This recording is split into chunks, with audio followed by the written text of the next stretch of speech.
Ата-бабамыз ғасырлар бойы армандап өткен тәуелсіз ел болу мәртебесін көру бүгінгі ұрпаққа бұйырған зор бақыт. Осы қуанышымыз құтты, бақытымыз баянды болсын.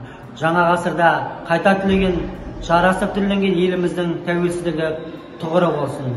Ел тәуелсіздігінің 10 жылдығы құтты болсын. Настал тот день, которого мы ждали.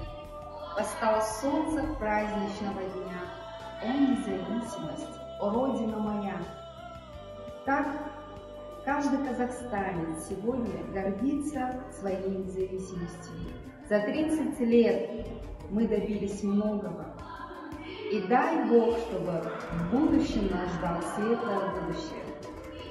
Всех поздравляю с Днем независимости. I love my country, my Kazakhstan, its beautiful nature and its golden sun. I love its steppes and the blue sky. I'm its daughter, that's why. We live in peace with different nations. We have many friends all over the world. We are the future generation. We are responsible for the world. Be proud, my country, of your friendly people.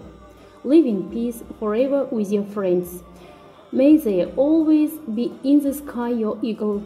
Be happy, my dear, dear motherland.